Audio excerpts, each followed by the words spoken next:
Bueno, estábamos conversando ahorita. Yo creo que todo el mundo que esté más o menos conectado con la realidad mundial está hablando de eso. Hay dos temas predominantes: las elecciones en Estados Unidos y el problema de Venezuela. Y ahora que estaba hablando con don Vladimir, que se las sabe todas en Venezuela, planteó una situación muy interesante que yo quisiera que la plantee aquí en la mesa, es decir, sobre la posible solución que se está fermentando y gestando allá en este momento, a nivel gubernamental casi, ¿no? Porque del lado de la oposición hay una efervescencia, pero ya incontrolable, ya es una cosa que se desorbitó, en mi criterio, ¿no? No, lo que ha pasado esta semana me parece que es importante. Primero, entender que en Venezuela, cuando la oposición llamaba a marchas, el gobierno también llamaba a marchas simultáneas. Sí, sí. Entonces se hacían dos eventos el mismo día, igualmente grandes o tan grandes como se puedan percibir por quien los vea. Pero en esta ocasión el gobierno perdió el olfato político y llamó primero a una marcha el miércoles, Sí, para apoyar al gobierno, cuando la oposición estaba llamando a una marcha llamada Toma de Venezuela, sí, que era en todas las ciudades, para el jueves. De manera que la marcha del miércoles se pudo magnificar en toda su dimensión y comparar con la del jueves también en toda su pero dimensión. fue ayer la marcha de Toma de Digo, Venezuela. miércoles, perdón, sí, martes sí, y claro. miércoles. De manera que entre ambas ahora sí hay grandes diferencias. Primero, la de convocada por el oficialismo fue más pequeña. Sí, claro. Y está evidenciado en los datos visibles de la propia prensa, de las redes de televisión y de todo. Y segundo, la de la oposición no solo fue más gigantesca, sino que fue además en todas las ciudades de Venezuela, Sí, sí. lo cual, como dicen los venezolanos, ya es arrechura lo que tienen. Sí, sí, Lo que sí. nosotros diríamos era arrecho, ¿verdad?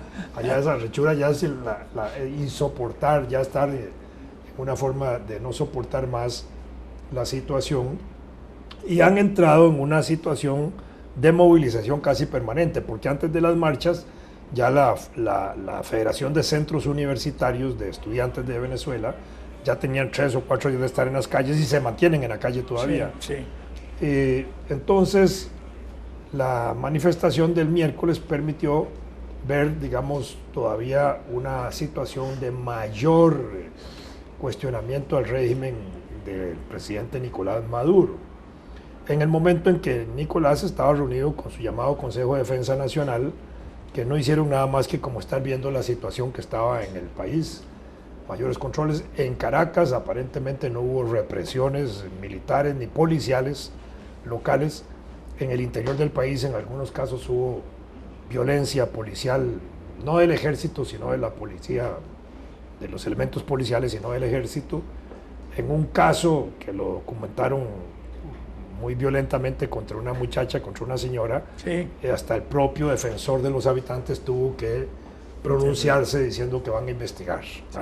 Ya eso es bastante en Venezuela. Sí. Entonces está esa situación. Está planteado la posibilidad de un diálogo en fin de semana, que no se va a realizar, obviamente que no, que fue sorpresivo y que fue casi sacado de un sombrero de mago el fin de semana pasado, cuando el propio Maduro había visitado al Papa y hablaron de un diálogo en la Isla Margarita para el domingo que viene. Y en ese sentido la oposición estaba incluso descontrolada frente a esa convocatoria, a la cual no van a asistir, obviamente. Posiblemente la participación papal fue lo que los puso a titubear, a no sé. No, que eso más bien fue como sorpresivo el acto. No había ningún proceso de negociación de encontrarse, pero además porque la oposición no está pidiendo esa reunión, porque el mecanismo de reunión fundamental es que el gobierno no postergue las elecciones, no postergue el revocatorio, que permita que se haga el revocatorio. Es decir, si esas cosas se cumplen, no hay necesidad de diálogo, se cumplan, porque el diálogo más eficaz sería, para ponerlo en términos efectivos, el mismo proceso electoral, que Claro, se encuentren claro. en el proceso electoral opositores y gobierno y se resuelva ahí por vía de votos quién tiene la razón y quién no. Muy bien, pero ahora el proceso está desactivado literalmente de la revocatoria para este año. De manera que de poderse llegar a hacer será en el próximo año. Si en el próximo año se hace el revocatorio y gana, digamos, la oposición, destituyen a Maduro como presidente. Pero en el régimen constitucional de Venezuela se establece que entonces lo sucede en ese caso el vicepresidente en ejercicio. Si el revocatorio se hace este año y pierde Maduro, entonces cae todo el gobierno y hay que convocar a nuevas elecciones nacionales para integrar una nueva presidencia con consejo de ministros Vladimir. diferentes. Sí, eso se ha venido diciendo. A mí me cuesta entender la diferencia. ¿Por qué? No lo entiendo. ¿Por qué Porque en un caso se va todo el gobierno y en el otro queda... Está establecido de esa claro. forma, es decir, Sí. que si en los primeros 3 años, digamos, se hace el revocatorio, entonces a la mitad de gobierno se puede ir todo. Ajá. Pero pasado ese plazo, si se hace el revocatorio, entonces se permite que el gobierno continúe. Seguramente pensando en que ha pasado más de la mitad de gobierno y se anticipa en el mediano plazo una nueva convocatoria nacional, entonces nada más cambia el presidente Sí, y sí. continúa el gobierno. A mí, digamos, en la experiencia que tengo de lectura de las cosas de Venezuela, esta semana como que me he iluminado un poquito en Sí, me llamó la atención el en planteamiento. entender cómo es que va la situación, considerando el papel del ejército. Porque el ejército en Venezuela indudablemente que tiene que jugar un peso importante. Ya hemos dicho en otros programas aquí, lo hemos comentado, que no hay posibilidad de golpe militar por parte del pueblo, porque no tienen armas, no tienen condiciones. El único golpe militar podría ser dado por el ejército, que no lo va a dar, porque el golpe militar ya surgido por el ejército, aunque justificara internacionalmente la caída de Maduro y nacionalmente también, haría operar también la Carta Democrática de la OEA en Sí. beneficio de Maduro. Sí, claro. Y el autogolpe de Maduro, conduce inevitablemente a una situación de más crispamiento interno y de más solución menos democrática. Maduro, como presidente, puede nombrar el vicepresidente de la República, eso lo establece la Constitución de Venezuela, y lo puede cambiar, y lo hace normalmente cada año, que es lo que se estila hacer en Venezuela. Entonces, frente al posible, ahora sí, referéndum revocatorio para destituir a Maduro el próximo año, que eso seguro va a funcionar, entonces se me ocurre a mí que Maduro va en esa circunstancia a nombrar de vicepresidente para el próximo año a el general Padrino, al jefe del ejército. Si eso sucede, yo creo que eso es lo que va a ir dando la pista de la solución de que Maduro sale, pero queda Padrino. Y Padrino, de alguna manera, mandó señales importantes a la oposición cuando hizo respetar las elecciones legislativas y cuando hizo respetar la instalación de la Asamblea Nacional. Y hasta ahora no ha puesto al ejército a reprimir en las calles. Y me parece que esto podría estar mandando la señal de que el que queda en un gobierno posterior a Maduro, en caso de que se haga el referéndum, podría ser el general Padrino para terminar el gobierno. Pero yo lo entendería casi como un gobierno ya de transición, no de ejecución del Partido Socialista Unificado de Venezuela, porque incluso ayer mismo, el miércoles pasado, Padrino dio declaraciones diciendo que el ejército no era un cuerpo ideológico. Y cuando dijo eso, me pareció que tomaba distancia de ese compromiso con el llamado socialismo siglo XXI y con el llamado bolivarianismo como concepto político. Pero él mencionó la defensa del régimen, por supuesto, bolivariano, es decir, pero defender la institucionalidad es una función del ejército. Sí, claro. Está claro. Pero me parece que ese se doble un poco un discurso oculto, es lo que yo percibo, orientado a mandar una señal de que él podría hacer, porque la alternativa sería caer Maduro, pero antes de que caiga Maduro nombran vicepresidente, que podría ser Diosdado Cabello, un militar loco, ¿verdad? Actual miembro diputado, fue presidente de la Asamblea, pero es el ala más radical de Sí, sí. extremista de eso, peor que Maduro, sería Uf, gobernando. claro. Y el ala moderada, que podríamos verlo desde ese punto de vista de Padrino, gobernando, como parte del ejército, ya asumiendo un papel conductor de la sociedad venezolana. Eso es lo que se me está abriendo, digamos, en panorama con los sucesos de hoy. Puede ser que mañana esto claro. cambie. En una entrevista que le hicieron a la señora Tintori, la esposa de un preso. Lilian Tintori. Lilian Tintori, sí. Impresionante esa muchacha, es una muchacha muy joven, sí. capaz, inteligente. Y comentó, le preguntó el interrogador, el que le estaba entrevistando, sobre las declaraciones de Padrino. Y ella no dijo exactamente lo que estás diciendo vos, pero dio a entender que habían sido mal interpretadas, porque ella tenía constancia directa de que la oficialidad estaba titubeando. Bueno, lo hemos dicho una vez aquí. Sí. Los oficiales medios Sí, están con Padrino, sí. contra Diosdado. Sí. Por supuesto que hay una oficialidad ahí superior todavía, muy Sí, comprometida, claro. pero son los que han sostenido a Padrino. Cuando Maduro quiso cambiarlo a principios de este año no pudo, porque hubo una reacción de los oficiales. Sí. Entonces esa cosa que dice Lilian Tintori, Sí, a mí me llamó la es atención por correcta. lo que dijiste ahora, de que le dijeron, pero es que las palabras fue prácticamente una adhesión a Maduro. Y dijo, yo creo que han sido mal interpretadas, dijo ella. Yo, Sí, bueno, yo también. Sí, no, No, por yo eso no digo te que digo, sea mal interpretada, yo parecía creo que que fue coincidía una forma la de visión, decir las ¿verdad? cosas, Sí, claro. sí, claro.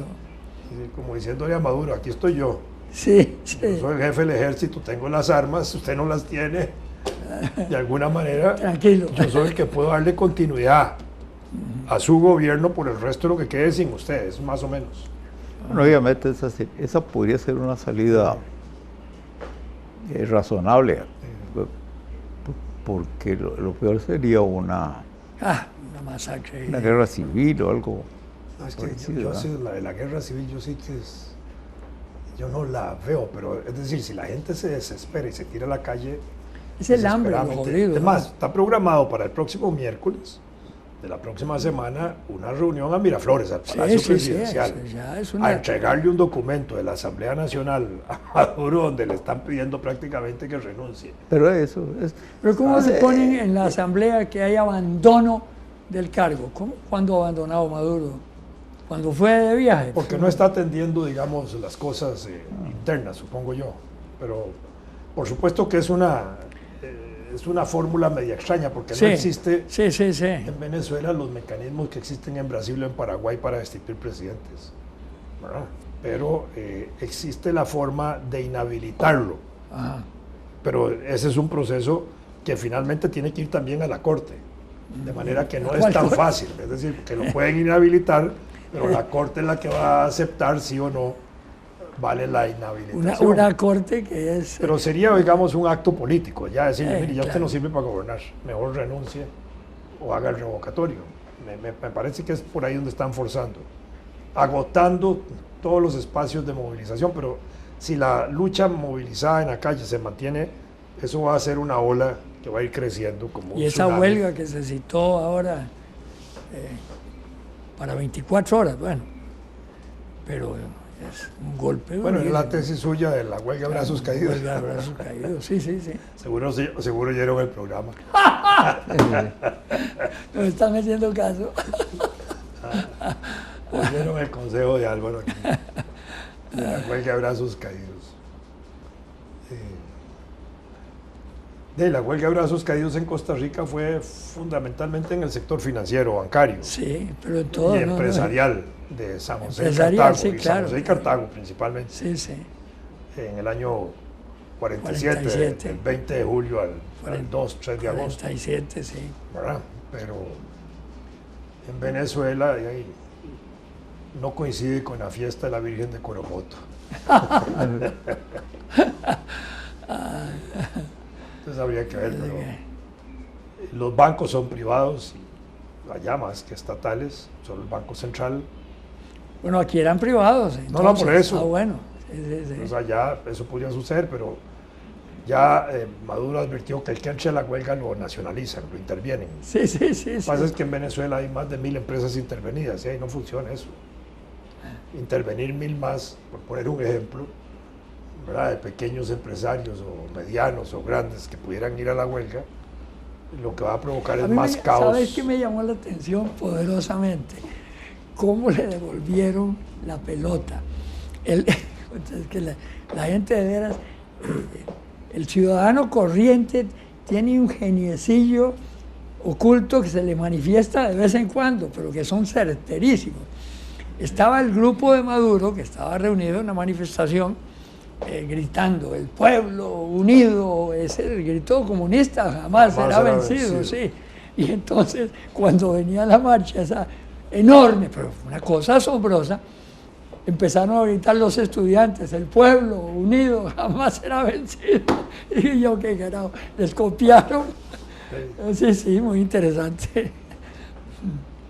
Es así, es el mismo pueblo fraccionado. Sí. Igual que claro, en Costa Rica, cuando el 48, después del 48 era figueristas y calderonistas. Sí. Y las familias eran así. Ni me lo digas, que mi familia lo viví así. íntimamente, ¿verdad? Íntimamente lo viví. La familia nuestra, el lado de los Escalante, partida por el eje, ¿verdad? Y por el lado de la hermana de mi papá, ahí no de apellido, simplemente su esposo, don Abel Robles, pues era gobernador de Limón y mi primo, que había vivido todo el tiempo en mi casa, pues también era del grupo de gobierno. Y tardó. Esa parte de mi hermana y de Abel Robles y tal fue más, se ablandó más rápidamente porque la hija se había casado con Manolo Ventura, que era un personaje de Ublate. Entonces eso alivió un poquito por ese lado. Pero por los lados de los Escalante duró una década. Volviendo a Venezuela, el lunes pasado tuve una entrevista con 4 estudiantes del Tecnológico. Y uno de ellos, una muchacha que es deportista costarricense, campeona y ha representado al país internacionalmente, asistió a Venezuela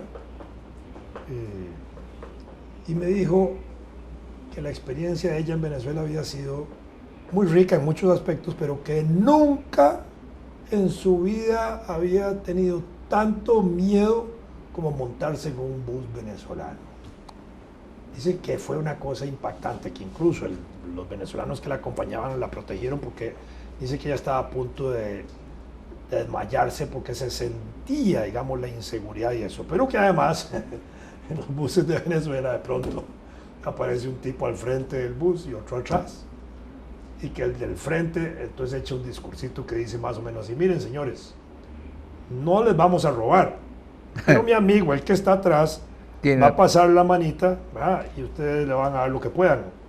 Entonces, que ya toda la gente del bus, narrado por ella, lleva una parte de plata que tienen que darle a ese tipo de personas que se montan en los buses. Dice que ella nunca había sufrido tanto, nunca es que ella había no es tenido tanto miedo en su vida como en ese. Ella no es protestante, estaría acostumbrada a eso. No, pero esa es la Venezuela de hoy, es una cosa que rompe los cánones, rompe los moldes de pensamiento. A mí me da la impresión de que el hambre de veras es el que está predominando para la acción esta tan monumental de esa manifestación, ¿verdad? Porque el hambre es lo peor que hay. ¿Cómo lo controlas? Que no. Arrechura, como dicen los venezolanos. Sí, arrechura. Eso es ya la desesperación. Ya la gente está recha, ya no es un problema político, no es un problema, no, ya están. Hasta no aquí, soportan, dicen, hasta aquí, ya se acabó. Sí. Esa es una situación. Sí. Es muy, muy grave, muy grave. Y los organismos internacionales, todavía están endebles frente a eso. Sí. No se han percatado. No, la reunión ahora de la Comunidad Europea con el CELAC sacó un pronunciamiento con 12 países, pero no es suficiente eso todavía, ¿verdad? Están tratando de invocar la carta. Sí, la carta de la OEA. La OEA, la Asamblea Nacional de Venezuela está pidiendo que se aplique. Mercosur, por iniciativa del gobierno de Uruguay, de Tabaré Vázquez, el presidente, está solicitando algo parecido. Incluso amenazando de que puedan echar a Venezuela de Mercosur. Sí, pero es curioso que en sectores, porque el actual secretario general de la OEA es un hombre de izquierda, simplemente... Fue ministro de Mujica. De Mujica. Sí, claro. Es decir, es que estos trascendieron ese concepto de izquierda o derecha, es decir, se fueron ya a la sinvergüenzada, esa es la realidad. Es decir, se brincaron la baranda, la barra. Yo pienso que en el caso de Mujica y de los gobiernos de Sudamérica, o de la gente de izquierda de Sudamérica que está cuestionando a Maduro, es por un sentido común de responsabilidad política frente a procesos electorales. Si se participa en procesos electorales, se aceptan los resultados. Sí, sí. Si se juega la democracia electoral y representativa, se aceptan los resultados. Es que el gobierno de Venezuela no quiere aceptar que perdieron la Asamblea Legislativa, eso es todo. Sí, sí, así es.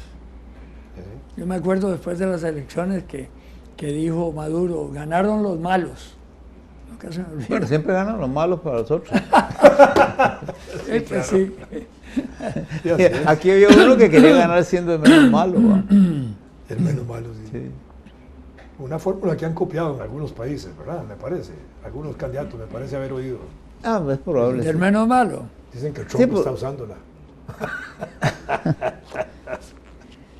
A mí me tiene, pues, con cierta inquietud cómo está evolucionando la voluntad de voto en Me parece Estados que la Unidos. orientación se conduce básicamente hacia Hillary. Dos hijos míos han venido a Estados Unidos, uno hace una semana y otro anoche, y los dos vienen convencidos de que el ambiente está para Hillary, ¿verdad? ¿Estarán hilando muy delgado? Yo no sé. No, son empresarios en Estados Unidos que trabajan con trabajadores gringos y migrantes, migrantes en el caso de ellos legalizados, pero tienen esa sensación de que, Tenemos que aterrizar sobre de Trump. que la situación está para que Aplastarlo. triunfe Hillary.